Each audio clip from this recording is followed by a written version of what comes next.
जी अस्सलाम वालेकुम। Welcome to Pakistan stock नाटिक।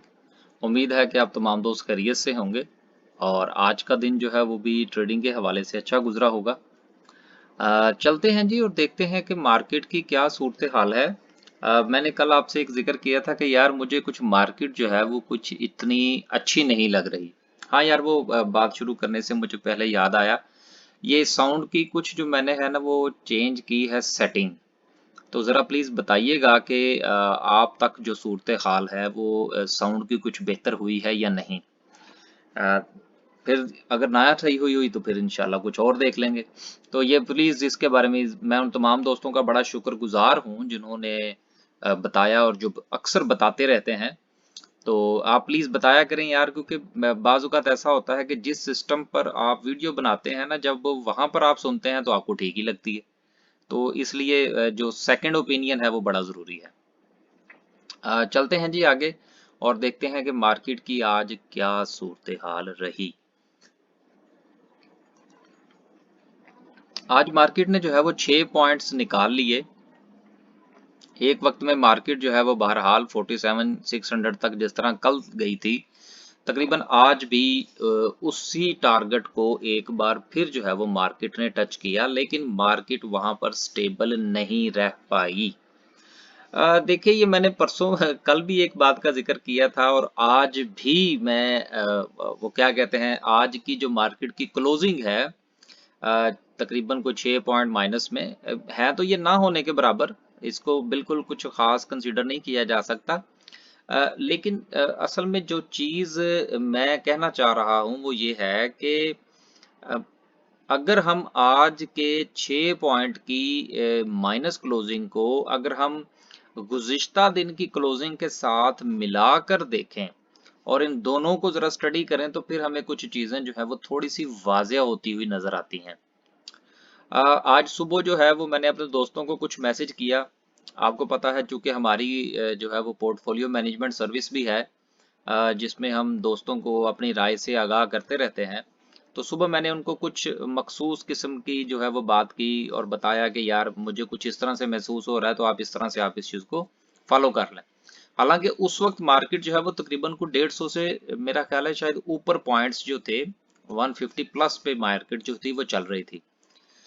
लेकिन मार्केट की इस तरह से अनस्टेबिलिटी है। देखिए, अब ये मैं जरा यहाँ पे थोड़ा सा एक्सप्लेन करता चलूं। यह स्टेबिलिटी से क्या मुराद है? या देखिए, मार्केट तो अगर स्टेबल हो जाएगी तो फिर उसमें से बाइंग सेलिंग अपॉर्चुनिटीज कहाँ से निकलेंगी? मार्केट जब तक ऊपर नीचे जिगजैग नहीं बनाएगी, हमारे लिए स्पेस कैसे जनरेट होगी उसमें? हम मेरे जैसा या आप जैसा जो छोटा इन्वेस्टर है वो उसमें से स्पेस कैसे बनाएगा? ये जो मैं स्टेबिलिटी के हवाले से बात कर रहा हूँ ना, इसका सिर्फ मकसद ये है बात करने का कि चूंकि इस वक्त हम शॉर्ट सेल तो करते नहीं है, ठीक है ना, हमने काम करना होता है बाय करना और फिर सेल करना। तो मेरे सिर्फ ये कहने का मतलब ये है कि मार्केट की स्टेबिलिटी से मुराद ये है कि शायद इस वक्त हमें बाइंग से थोड़ा परहेज करना चाहिए। मेरी बात समझ रहे हैं ना आप? हाँ, तो मैं ये कहना चाह रहा था। बाकी स्टेबिलिटी, स्टेबल से क्या मुराद है? मार्केट अब सीधी चलती जाए, ऐसा नहीं है। तो बात करने का मकसद ये है कि आज की क्लोजिंग भी मार्केट की जो 6 पॉइंट माइनस में है, ये कल की जो गुज़िश्ता क्लोजिंग है उसको सपोर्ट कर रही है। और कल का जो हमारा एक खदशा था उसके अंदर एक, आप यूं समझ लीजिए कि एक और इजाफा है इसमें, कि जिसको मद्देनजर रखते हुए हम अब अपना आगे की जो लाए अमल है। यार ये बाज़ औक़ात ना मेरी जो उर्दू है ना वो थोड़ी-सी वो ऊपर नीचे हो जाती है, तो उसको प्लीज़ ज़रा इग्नोर कीजिएगा। तो आने वाले दिनों की जो प्लानिंग है वो हम किस तरह से करनी चाहिए, क्या पोज़ीशन होनी चाहिए, इस पर थोड़ा-सा रोशनी डालने की कोशिश करेंगे अगर हम डाल सके तो। केएमआई 30 की बात करें तो आज सिर्फ 22 पॉइंट का इजाफा है और एक वक्त में केएमआई 30 जो है इसने 78,000 का हाई भी बनाया और 78,000 के हाई के बाद ये क्लोजिंग दे रहा है तकरीबन 77,600 पर। तो 400 पॉइंट्स जो हैं वो इसमें से निकलते हुए नजर आ रहे हैं। अब ये देखिए, 400 पॉइंट्स निकले नहीं है, लेकिन बात करने का मकसद ये है कि मार्केट ने 400 पॉइंट्स गेन किए। केएमआई 30 की बात हो रही है, 100 की नहीं। तो उस सूरत में मार्केट ने 400 पॉइंट्स तो गेन किए, लेकिन वहां पर स्टेबल नहीं रह पाए, इस चीज की कंटिन्यूटी बरकरार नहीं रह पाई और मार्केट को सेलिंग प्रेशर का सामना करना पड़ा। ये चंद चीजें जो होती है ना कि एक दिन के अंदर मार्केट की जो मूव है, आपने गुज़िश्ता चंद दिनों से नोट किया होगा कि मैं जरा समरी के ऊपर कम और इधर उधर की बातों पर ज्यादा जोर दे रहा हूँ। यार वो इसलिए दे रहा हूँ कि सर जी ये जो शेयर्स हैं इसकी इंडिकेशन करना शायद इतना मुश्किल नहीं है जितना मार्केट को समझना है। या आप यूं कह लीजिए कि शेयर्स की आइडेंटिफिकेशन इतनी जरूरी नहीं है जितना मार्केट के बिहेवियर को आइडेंटिफाई करना जरूरी है, इसको समझना जरूरी है। तो मैं इसलिए आजकल जरा इसके ऊपर थोड़ी सी ज्यादा तवज्जो दे रहा हूँ ताकि आप लोगों को भी, आप दोस्त अहबाब को भी इस हवाले से थोड़ा सा इंटरेस्ट पैदा हो कि यार सिर्फ शेयर को बाय करना सेल करना, बाय करना सेल करना, कभी कमा लिए कभी गंवा दिए, वो तो ठीक है, लेकिन देखना ये है कि आपने ट्रेडिंग के दौरान या सारे काम के दौरान आपने सीखा क्या है। अगर सीखा कुछ नहीं है तो फिर कोई फायदा नहीं है पैसा कमाने का। जिंदगी में सीखना ही सबसे इम्पोर्टेंट है। अगर आप सीखेंगे तो आने वाली नस्ल को, अपने बच्चों को, भाई को, छोटे को, हमसाये को, किसी को कुछ बता सकेंगे। लेकिन अगर आप सिर्फ उससे ये कहेंगे जी कि जी मैंने शेयर खरीदे थे और शेयर खरीदने के बाद जो है वो मुझे जी 2 लाख का प्रॉफिट हो गया, अब जब वो ये पूछेगा कि यार ये हुआ कैसे, तो आगे आपके पास जवाब कोई नहीं होगा। तो बहरहाल सीखना बड़ा जरूरी है। लर्निंग इज अर्निंग, ये अक्सर मैं वो थंबनेल पर भी लिखा करता हूँ कि लर्निंग इज अर्निंग, कि लर्निंग होगी तो इंशाल्लाह अर्निंग भी होगी और उसके साथ साथ वो स्टेबिलिटी भी पैदा होगी। आगे चलते हैं, आगे चलते हैं जी और देखते हैं कि सर्किट ब्रेकर क्या कहता है। 6 पॉइंट निकले हैं मार्केट में से, लेकिन फिर भी अल्हम्दुलिल्लाह 17 कंपनीज जो हैं वो अपर कैप हैं। यूसुफ वीविंग मिल फिर हुआ, टीपीएल प्रॉपर्टीज, टीपीएल, सर्फ, पीको, जीजीएल, एफसीआईबीएल, दाग, बर्जर, एमटेक्स की तो समझ नहीं लगती ये क्या चीज़ है यार, रूज। लोअर कैप की बात करें तो 5 कंपनीज जो है वो लोअर कैप में भी हैं, जिसमें बाकी सबको बहरहाल इग्नोर किया, बल्कि सबको इग्नोर करें यार, ये सर्फ का राइट है। देखिए ये राइट के हवाले से कुछ दोस्तों ने पूछा था। अब मेरा ये ख्याल है कि आपको ज़रा इसकी कैलकुलेशन फरमानी चाहिए, और मैंने बहरहाल, सच्ची बात है, मैंने कोई कैलकुलेशन नहीं की, तो इसलिए मैं कुछ ज़्यादा इसके ऊपर बात नहीं करूँगा। आप ज़रा इसकी ना थोड़ी सी कंपनी की हिस्ट्री वगैरह देखें, उसके बाद ये इसके राइट की तरफ जाइएगा। लेकिन अगर आपको बात की समझ ना आए और चीज़ों की कैलकुलेशन की समझ ना आए, तो इसके राइट के अंदर किसी किस्म का उड़ता तीर जो है वो बगल में लेने की ज़रूरत नहीं है कि जी चलो जी 2 दिन के लिए दिहाड़ी लगा ले। दिहाड़ी छड़ी लगाने की कोई ज़रूरत नहीं है। अगर फंस गए तो फिर मामला बड़ी दूर तक जाएंगे। इसलिए कैलकुलेशन करें। फंसने से बिल्कुल ये मुराद नहीं है कि आप जो है वो इसमें ट्रेड ही ना करें, नहीं नहीं बिल्कुल करें, लेकिन आप इस नीयत के साथ करें कि अगर आपको इसके राइट में से ट्रेडिंग के दौरान अगर आपको प्रॉफिट ना भी हो, तो सेकंड ऑप्शन के तौर पर आप उसको सब्सक्राइब करवा सकें, और ये उसी सूरत में होगा जब आपने इसकी पूरी स्टडी कर रखी होगी। तो ये मैं सिर्फ कहना चाह रहा था, क्योंकि मुझे याद है मेरे एक दोस्त होते हैं बाहर, क्लाइंट भी हैं मेरे, तो उन्होंने ये खरीदे थे, क्या कहते हैं यार इसको, जहांगीर सिद्दीकी के प्रेफरेंस शेयर्स थे। तो जब वो आए तो उसके बाद, सॉरी, उन्होंने राइट प्रेफरेंस राइट इशू किए थे, तो उन्होंने वो खरीद लिए ट्रेडिंग के लिए। अब जब आखिर में बात आई तो वो उनके गले पड़ गए। तो फिर बहरहाल वो अभी वो सिलसिला चल रहा है, फिर उसके बाद उनको सब्सक्राइब भी करवाने पड़े। तो इस तरह से ना फिर वो आपका सरमाया जो है ना वो किसी जगह पे स्टक हो जाता है। इसलिए बात करने का मकसद ये है कि खास तौर पर इस किस्म की कंपनीज जब राइट इशू करें, जिनकी कुछ प्रीवियस हिस्ट्री बस सो हो, तो फिर उसके हवाले से जरा थोड़ा सोच समझ कर फैसला करना चाहिए। आगे चलते हैं, लोअर कैप भी हो गया और देखते हैं कि ग्राफिकल व्यू क्या कहता है। ग्राफिकल व्यू कहता है जी कि आज भी टेक्नोलॉजी सेक्टर ने मदार मारा, और इसके मारने की जो वजह है वो सिर्फ और सिर्फ आपका वर्ल्ड कॉल है, क्योंकि उसके अंदर बड़ा ही कुछ टका के वॉल्यूम लगा, जिसकी वजह से टेक्नोलॉजी सेक्टर जो है वो पूरी मार्केट के ऊपर जो है वो छाया हुआ है। टॉप 10 सिंबल्स को देखें तो यहाँ से आपको देखें कि बाकी जितने भी हैं 9 के 9 शेयर्स, टॉप 10 सिंबल्स में से जो 9 हैं उनमें से सब में वॉल्यूम जो है वो 50 मिलियन से कम है, और सिर्फ वर्ड कॉल के अंदर ही 150 मिलियन का वॉल्यूम लगा है। तो इसलिए इसकी वजह से, इस वॉल्यूम की वजह से ना सिर्फ कि टेक्नोलॉजी सेक्टर जो है वो आपको खड़ा नजर आ रहा है, बल्कि पूरी मार्केट में सबसे ऊपर जो है वो ये तैरता हुआ नजर आ रहा है। सिंबल पोजीशन को देख लेते हैं तो फिर कुछ थोड़ा सा आइडिया होगा। आज भी एडवांस के अंदर 58% है और डिक्लाइन के अंदर 31% है। बहरहाल कल की निस्बत थोड़ी बेहतर है, लेकिन आज भी मार्केट में थोड़ा सेलिंग प्रेशर नजर आ रहा है। आगे चलते हैं, थोड़ा सा गौर करेंगे हम समरी के ऊपर, तो शायद कुछ चीजें जो हैं वो मजीद हमें समझने का मौका मिले। आज डिक्लाइन 160, 218 ऊपर है। सबसे पहले बात करते हैं ऑटोमोबाइल असेंबलर्स की। इनमें मिला जुला सा रुझान है, और राइट, ऑटोमोबाइल पार्ट्स की बात करें तो जनरल टायर आज फिर 15 पैसे नीचे है। कोई बात नहीं, अब जो इसका फॉलिंग नाइफ था वो खत्म हो गया है, तो अब मेरा ख्याल है कि चीजें जो है वो नॉर्मलाइज हो जाएंगी। पैंथर में 22 पैसे का इजाफा है। लोड्स के अंदर 9 पैसे का इजाफा है। तो 3 और 4 कंपनीज जो हैं वो डिक्लाइन का शिकार है, और 3 जो हैं वो ग्रीन नजर आ रही हैं। 50-50 के आप इसको रेशो कह सकते हैं। केबल एंड गुड्स की बात करें तो वेव्स भी आज बेहतर रहा, और पेल में आज 95 पैसे का डिक्लाइन नजर आया। लेकिन बहरहाल वॉल्यूम बहुत अच्छा है पेल के अंदर। अब आपने जो करना है फैसला वो आपने खुद फरमाना है। आपको पता है कि मैं पेल की जरूर बात की थी मैंने, और इसके अंदर वॉल्यूम्स भी लगे हैं। अब आप देख लीजिएगा कि आपने क्या करना है। आगे चलें जी, सीमेंट सेक्टर तकरीबन तकरीबन 90% के करीब जो है वो डिक्लाइन का शिकार नजर आ रहा है।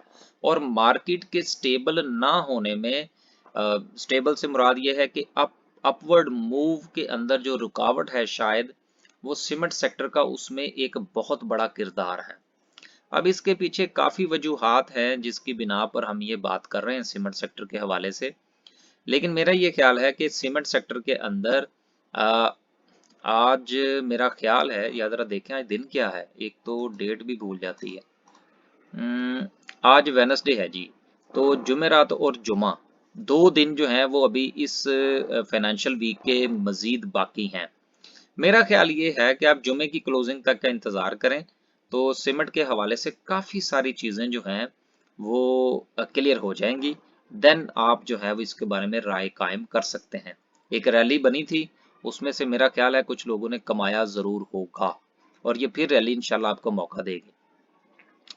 केमिकल सेक्टर में एक अच्छा दिन था आज, और काफी सारी चीजें जो हैं वो हमें अपवर्ड मूव में नजर आ रही हैं।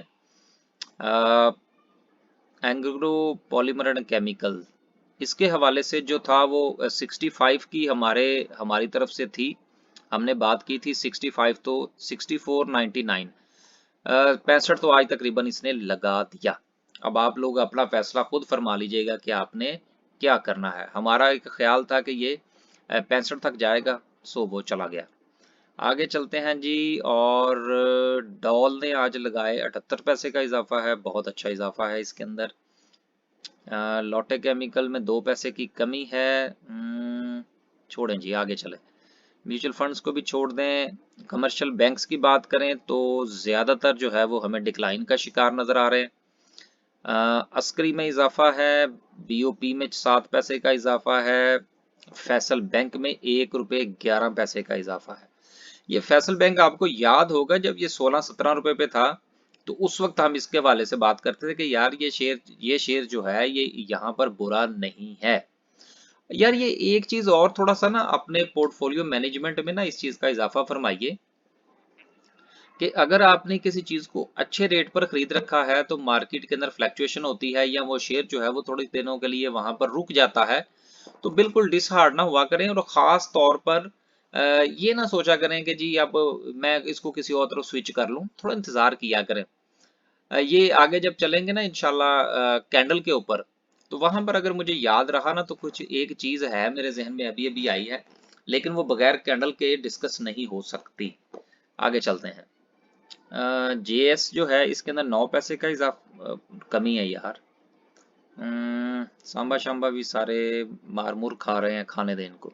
इंजीनियरिंग सेक्टर, अब ये देखिए कि सीमेंट सेक्टर जो है अक्सर हमारा जो एक्सपीरियंस है वो ये कहता है कि सीमेंट और स्टील जो है वो हमेशा साथ साथ चलते हैं, लेकिन आज आप ये देखें कि सीमेंट सेक्टर जो है वो डिक्लाइन का शिकार है सारा का सारा तकरीबन, और इंजीनियरिंग सेक्टर जो है ये सारा का सारा तकरीबन अपवर्ड मूव में है।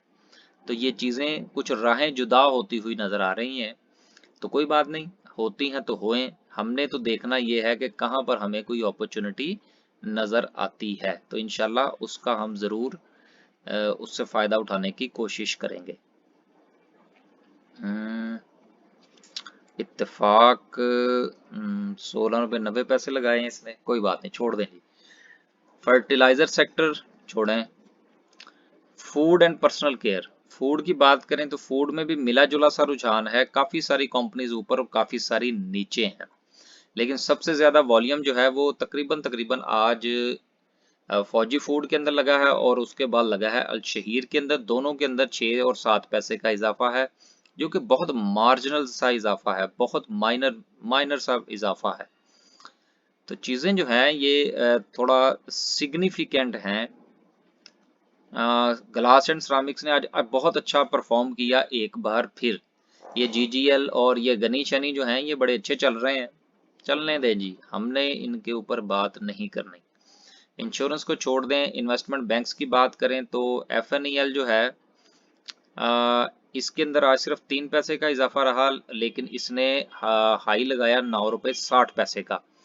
वॉल्यूम बहरहाल अच्छा गेन कर रहा है ये, आहिस्ता आहिस्ता चीज़ें ठीक हो जाएंगी इंशाल्लाह। 786 में भी 14 पैसे का इजाफा रहा।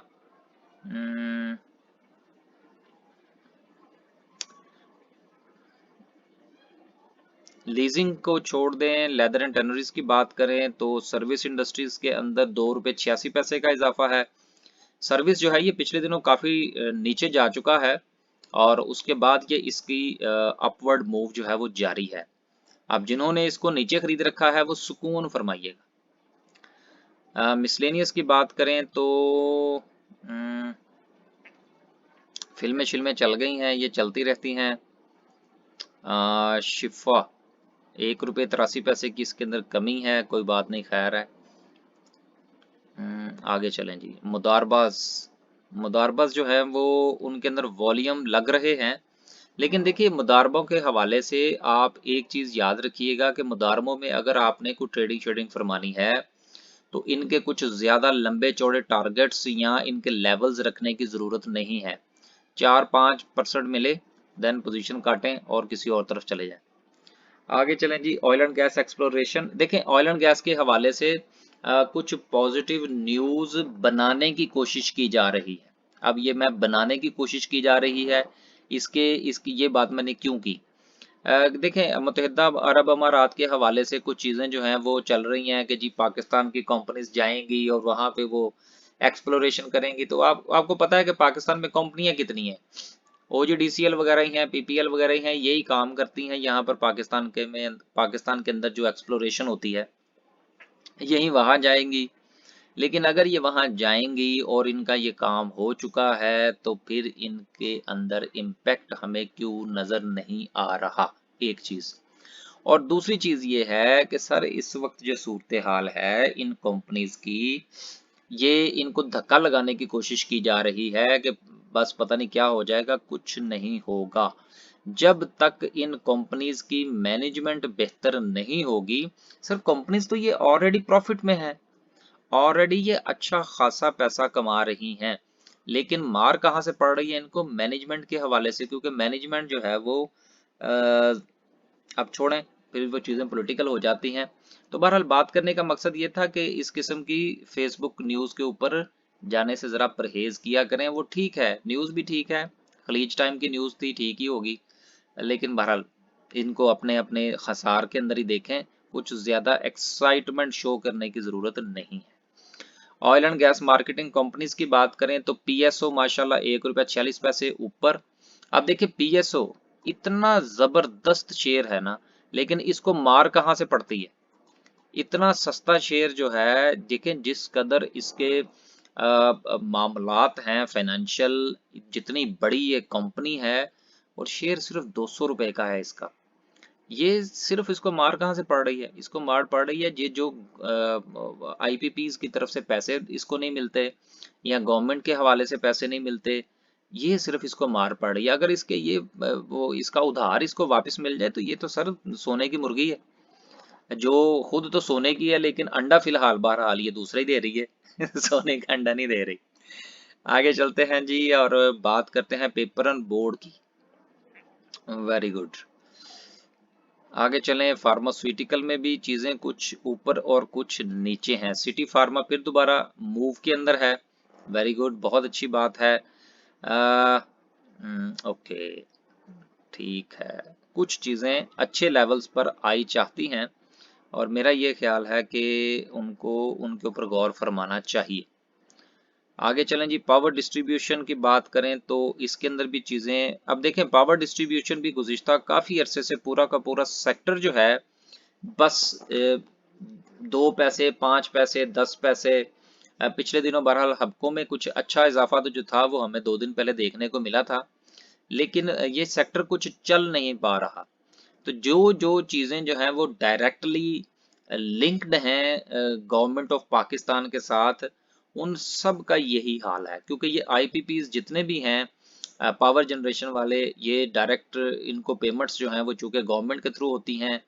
तो जब तक ये मामलात अच्छे तरीके से, ये सिर्फ और सिर्फ मैनेजमेंट का इशू है, तो ये सिर्फ मैनेजमेंट के मामलात हल हो जाएं तो यही शेयर सारा डबल ट्रिपल पे चले जाएंगे बड़े आराम के साथ। लेकिन ये मैं ये नहीं कह रहा कि आप इसको खरीद लें, क्योंकि वो मुस्तकबिल करीब के अंदर जो है वो कोई इम्प्रूवमेंट मैनेजमेंट के अंदर होती हुई नजर नहीं आ रही।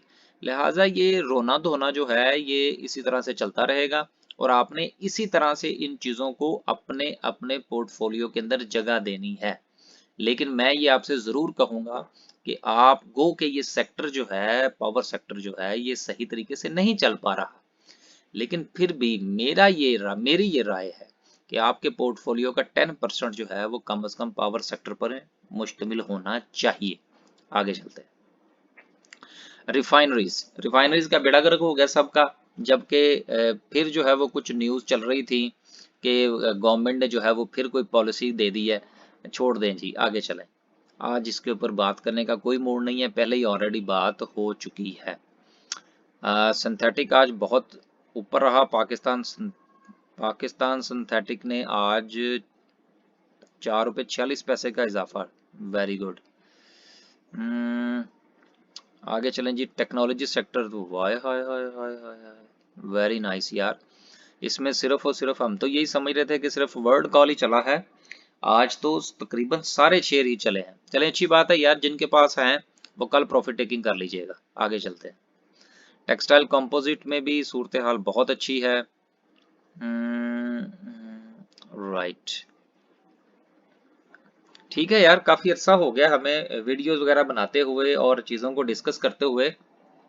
आपने देखा होगा कि टेक्सटाइल सेक्टर और शुगर सेक्टर जो है इनके ऊपर हम ज्यादा गुफ्तगू नहीं करते, लेकिन इंशाल्लाह करेंगे आहिस्ता आहिस्ता और इनके ऊपर भी अपनी कुछ राय जो है वो देनी शुरू करेंगे, क्योंकि इनके स्ट्रक्चर्स वगैरह। आपको मैं एक बात बताता चलूं यार, बातों में बात याद आ गई कि ये ऐसा होता क्यों नहीं है यार। असल में होता ये है कि जितनी भी जिस कंपनी का या जिस सेक्टर के बारे में कुछ राय कायम करनी होती है या कुछ कमेंट्स करने होते हैं, बाकायदा तौर पर उसका स्ट्रक्चर बनाया जाता है, उसकी स्टडीज बनती हैं, उसके चार्ट चार्ट डिस्कस होते हैं, फिर इंडिविजुअल शेयर्स को देखा जाता है, उस सेक्टर के अंदर कंपनीज कितनी हैं।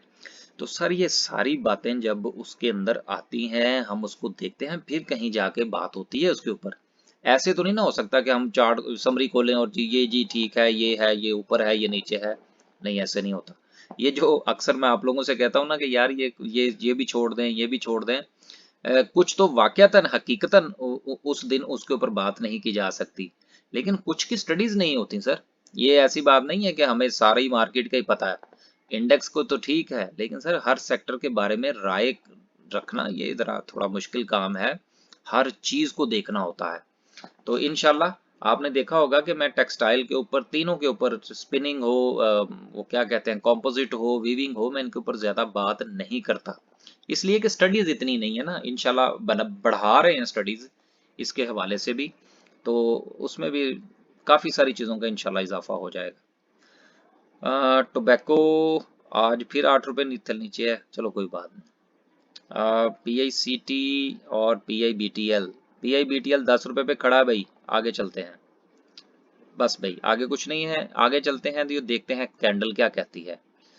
राइट, देखिए आज की ये जो कैंडल है, ये कल की कैंडल के बिल्कुल साथ साथ चल रही है, बल्कि आज की कैंडल की जो अपवर्ड मूवमेंट है वो गुज़िश्ता कैंडल की निस्बत थोड़ी बेहतर रही। कल मार्केट ने 47,000 मेरा ख्याल है शायद 600 को टच किया था, 47,500 समथिंग को, और आज इसने टच किया है 47,620 को। लेकिन उसके बाद भी मार्केट के अंदर स्टेबिलिटी जो है वो नहीं रही। देखिए 3 दिन से मार्केट का जो बिहेवियर है, पहले दिन बहरहाल मार्केट ने अच्छी खासी रिकवरी दिखाई जो कि एक्सपेक्टेड थी, लेकिन उसके बाद मार्केट की जो सूरत हाल है, ये मेरी कल की बात को थोड़ी सी तकवीयत दे रही है कि मार्केट के अंदर हमें कुछ थोड़ी सेलिंग प्रेशर जो है वो शायद देखने को मिल सकता है। और मेरा ये ख्याल है कि अगर आपका पोर्टफोलियो छोटा है या आपने कोई नई बाइंग फरमानी है, तो मेरा ख्याल है कि आप फ्राइडे की क्लोजिंग का इंतजार करें। शायद हो सकता है कि कल ही कोई सूरत हाल जो है वो वाजिया हो जाए। देखिए ये जो इस किस्म की सिचुएशन होती है ना, जिस जहां पे इस वक्त मार्केट खड़ी है, आप यकीन कीजिए कि अगर इसकी निस्बत मार्केट में से 500 पॉइंट निकल जाए ना, तो शायद मेरे लिए राय कायम करना इतना मुश्किल नहीं होगा जितना इस सिचुएशन के अंदर राय को कायम करना मुश्किल है, क्योंकि चीजें जो है ना वो काफी अनप्रडिक्टेबल सिचुएशन में होती हैं। अगर मार्केट के अंदर कैंडल्स बने ठक करके, ग्रीन बने या रेड बने, उसको तो हम एवेलुएट कर लेते हैं, लेकिन ये जो टेढ़ी मेढ़ी सी कैंडल्स बनती है ना, ये बड़ी सिग्निफिकेंट होती हैं। इनको, इनके ऊपर गौर फरमाना बड़ा जरूरी होता है। आप भी फरमाइए। और RSI को देखने की आज कोई ज़रूरत नहीं है, ना ही 15 डेज की मूवमेंट को देखने की ज़रूरत है, ना ही 50 डेज को देखने की ज़रूरत है। मैं तो नहीं देख रहा, बहरहाल आपने देखना ज़रूर देखें। बहरहाल मेरी मेरी ये राय है कि नई बाइंग से आप परहेज फरमाइए, जो आपके पास ऑलरेडी मौजूद है उसकी प्रॉफिट टेकिंग कीजिए। कल की जो राय थी उसकी, उसको सपोर्ट किया है आज की कैंडल ने। अब देखेंगे कि इंशाल्लाह कल क्या बनता है। कल भी फिलहाल तो सूरत हाल कुछ इतनी अच्छी नजर नहीं आ रही। बाकी आगे अल्लाह बेहतर जानता है। हमने तो जो बात करनी होती है वो करनी होती है हिस्ट्री की बुनियाद पर, तो क्योंकि हिस्ट्री रिपीट इटसेल्फ, वो अपने आप को दोहराती है, तो उसको उसके मद उसको उस वो क्या कहते हैं, प्रीवियस हिस्ट्री को मद्देनजर रखते हुए हमने ये कमेंट्स दिए हैं। बाकी आप देख लीजिएगा कि आपने क्या करना है। आखिर में सिर्फ इतना ही यार, कि अगर आप दोस्तों में से किसी ने हमारी को सर्विस ज्वाइन करनी है तो वो ज़रूर करें। ये हमारा यहाँ पर ये व्हाट्सएप नंबर है, आप इस पर जो है वो राब्ता फरमा सकते हैं। और दूसरी चीज़ ये है कि जिस वक्त आप सवाल वगैरह पूछते हैं शेयर्स के हवाले से, तो देखिए ये थोड़ा मुश्किल होता है कि बहुत सारे कमेंट्स आते हैं, बहुत सारे सवालात आपकी तरफ से होते हैं। यार कभी कभी ना थोड़ा मुश्किल हो जाता है उसका जवाब देना, जब तक हमें आपकी पूरी फाइनेंशियल हिस्ट्री का पता ना हो। आप क्यों खरीदना चाहते हैं, कितने अरसे के लिए खरीदना चाहते हैं, आपके पोर्टफोलियो के अंदर कोई और शेयर है या नहीं है। तो इसलिए कोशिश ये किया करें कि थोड़ा सा टाइम लेके बात करके और फिर चीज़ों को आइडेंटिफाई फरमाइए। बाकी जो लोग हमारे साथ काम कर रहे हैं या काम करना चाहते हैं, उनके लिए एक बार फिर कि सर हम बंदे हैं ज़रा स्लो। इसलिए अगर आपने हमारे साथ काम करना है या करने के ख्वाहिशमंद हैं, तो आप इस चीज़ को मद्देनज़र ज़रूर रखिएगा कि पुरसुकून और आराम सुकून से काम होगा। इसलिए भाग दौड़ करने की कोई ज़रूरत नहीं है। आखिर में सिर्फ इतना कहना चाहेंगे कि यार खुश रहें, आबाद रहें, और कोशिश ये करें कि अगर आप किसी को कोई चीज दे सकें तो जरूर दें। मैंने एक दिन अपने उस्ताद साहब से पूछा, मैंने क्या यार, ये जो अक्सर मैं ये साथ में थोड़ा सा क्लैरिफाई कर देता हूँ कि देखिए सारे सवाल मैंने नहीं पूछे, मैं कोई इतना एफिशिएंट नहीं हूँ ठीक है ना। सिर्फ बात करने का मकसद ये होता है कि वो चूंकि जब हम इकट्ठे दोस्त अहबाब बैठते हैं तो जो बात करते हैं तो फिर जरा वो अपने रेफरेंस से हम इसलिए बयान कर देते हैं, जरा बयान करना आसान हो जाता है। तो वो पूछा गया कि जी अब बताएं जी कि क्या दिया जाए। तो उस्ताद साहब ने कहा अच्छा चलो फिर ऐसा करें, किसी को ना को पैसे दे दें थोड़े बहुत ना। तो वो दे दिए। तो बेसिकली हुआ कुछ इस तरह से था, अब ये बात सुनाए बगैर मैं वीडियो बंद नहीं करूँ, क्योंकि जो बात आ जाती है ना फिर दिमाग के अंदर वो फिर अटक जाती है।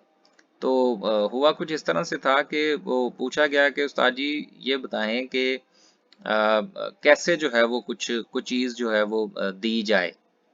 तो उस्ताद साहब फरमाने लगे, कहते यार कुछ चीज़ें ऐसी दी जाएं कि जिसको देने से ना आपको थोड़ा सा पता लगे कि आपने क्या दिया है। अच्छा ये बात बड़ी थोड़ी सी ना वो ट्रिकी थी, हमें तो खैर समझ में नहीं आई। तो एक पहले कहने लगे अच्छा यार ऐसा करो किसी को ना कुछ पैसे दे दिया करो। हमने कहा अच्छा जी चलो ठीक है जी।